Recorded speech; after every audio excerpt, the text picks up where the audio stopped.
You have a new poll out this morning showing a close race for the White House across 6 battleground states. The latest CNN SSRS poll finds Vice President Kamala Harris with an advantage over former President Donald Trump among likely voters in Wisconsin, 50 to 44%, as well as in Michigan, where she's up 48 to 43%. Harris is also up by 1 in both Georgia and Nevada, while the two are deadlocked in Pennsylvania with 47% each.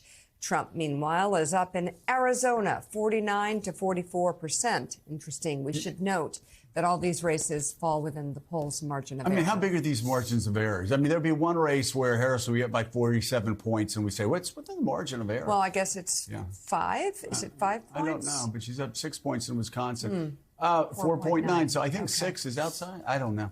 Anyway, so Willie, these polls, again, all over the place. There's some polls that show her ahead in Arizona, behind in Michigan. But the bottom line is, again, as I always said when I was in politics, as I've said since I've got out of politics, it's not about the exact number. It's about trend lines. And if you look at trend lines, things are looking very good right now in early September with a long way to go. But things are looking very good over the past 3 weeks for Kamala Harris. Yeah, I mean, whoever the candidate was at the top of the Democratic ticket, it was still going to be a close race. But I think what Democrats are doing is comparing this to the parallel universe in which Joe Biden stayed in the race.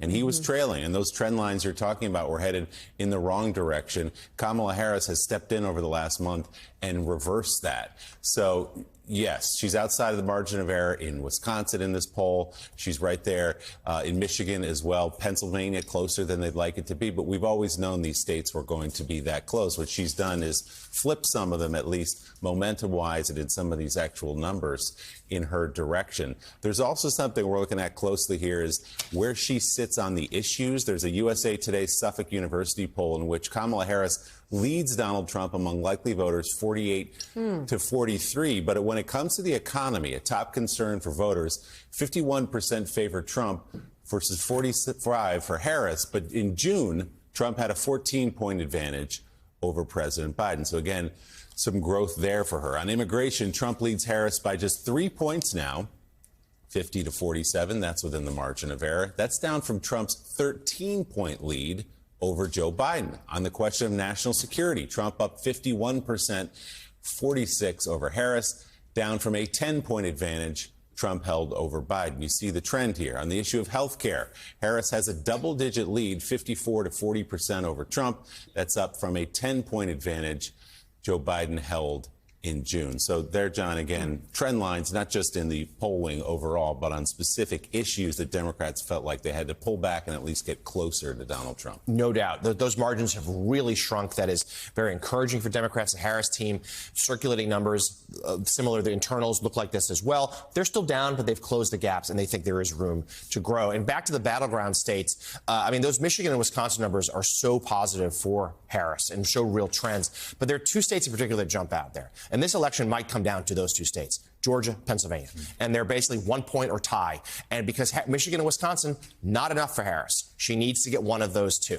And it is in her campaign, and Democrats have privately been noting for a while that her numbers in Pennsylvania lag behind where they are in Wisconsin and Michigan, and those 3 blue wall states. And that's why she's going to be camping out there this coming week, campaigning in the Pittsburgh area ahead of that first debate. President Biden was just there on her behalf. He'll keep going there. Pennsylvania, a huge, huge state for her. And if she can't win there, then she needs to offset that with Georgia, where she's had real enthusiasm, but natural disadvantages there for a Democrat. It is very, very, very close. You know, it's so fascinating, Peter Baker. It's very easy to look at the cynicism that's displayed by politicians and become cynical yourself. And on the issue of immigration, where Donald Trump kills the toughest border security bill in the last 30 years, and say, don't vote for it, blame it on me. We don't want to give this issue to the Democrats.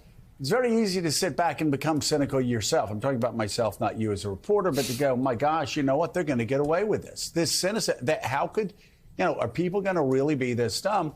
You look at these polls, the answer is no, they're not. I mean, you look at 3-point margin on immigration. When the first 3 years, as you know very well and reported on it, immigration has been a sore subject at the White House. The southern border at times has been chaotic. You look at the numbers of illegal immigrants that have come over in the first 3 years. This was a huge issue to Joe Biden. And then they tried to push that bill through, and it was Donald Trump and Republicans that killed the conservative border security bill. And now you look, Kamala Harris has done exactly what politicians should do, turn weaknesses into strengths. She has run straight at this issue, and you see a 3-point margin. I'm curious, are you surprised it's only 3 points, or do you see all the things Harris has done up to this point making that make more sense? Yeah, look, this is really fascinating because you're right. I mean, if you watch Trump's rallies, and I was looking through a bunch of them yesterday for something I'm working on, it is striking how much immigration is the core of his message this year, aside from the 2020 election. Everything comes back around to the border, to immigration. It is as if he was running a one-issue campaign at times. And if that issue isn't working for him, he's really going to have a hard time in the fall. And it's really fascinating.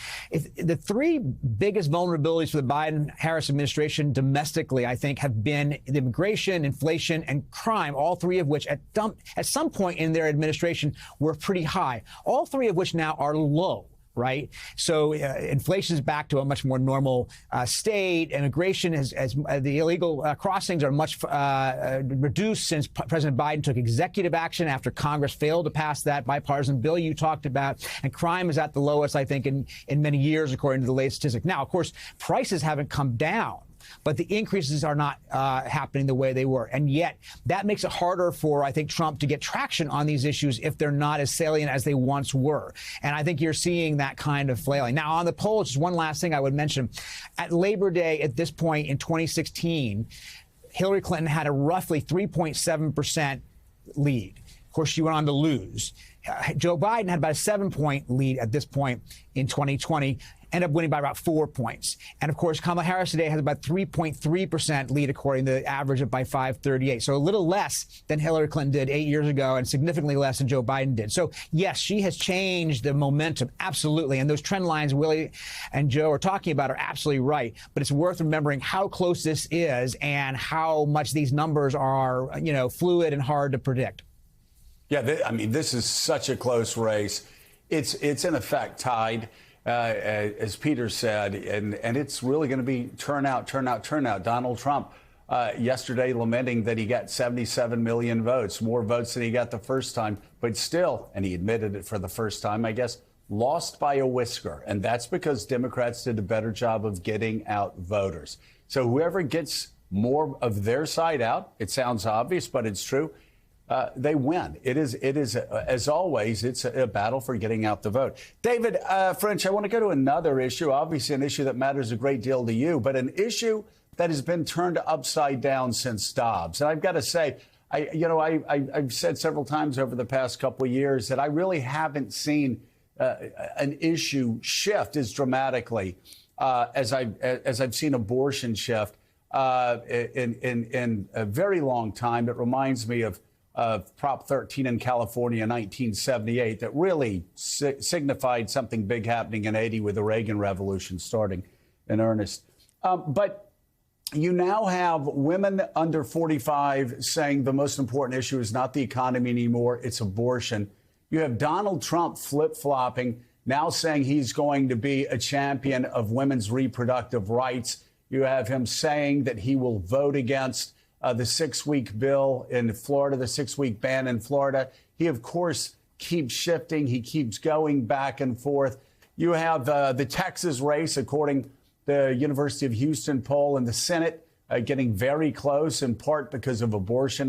Ted Cruz leading Colin Allred by 2 points. And suddenly abortion not mentioned so much by Republicans anymore. Talk about the shifting landscape and what challenges it poses, especially for Donald Trump, who, again, we've talked about evangelicals falling in line and their bargain, their cynical bargain, their bargain that I mocked from the very beginning, like supporting a pro-choice candidate who transparently shifted to be pro-life to get their vote. And then they gave him a license to do whatever he wanted to do. Now we're seeing once again that cynical deal evangelicals made with Donald Trump seems to be going up in smoke. Yeah, it really is. And I'll tell you what happened is, there are a lot of pro-life folks who justified supporting Trump because they said he has the strength and the tenacity to pursue pro-life goals more so than establishment Republicans or more normal Republicans, that he would be stronger actually on this issue. And now Republicans have ended up with the most watered down pro-life plank. It's not even really a pro-life plank. It's more functionally pro-choice than any time in decades. And then Trump himself flip-flopping all over the place, first saying the Florida 6-week ban is too strict, indicating he might vote for this pro-choice amendment, then flopping back at that after a lot of online outrage. It's an absolute mess. And I would say if you talk to a smart, reasonable pro-life activist, they would not have foreseen the total public backlash that has been ongoing since Dobbs, that has taken an awful lot of people by surprise. The pro-life movement hasn't fully reacted to that, and Donald Trump is the worst possible standard bearer. David, and how ironic is it that we conservatives, you and I, we are conservatives. Trump Republicans are not conservatives. I said it. You don't have to say it. But we conservatives warned for years and railed for years against pushing things on Americans by judicial fiat.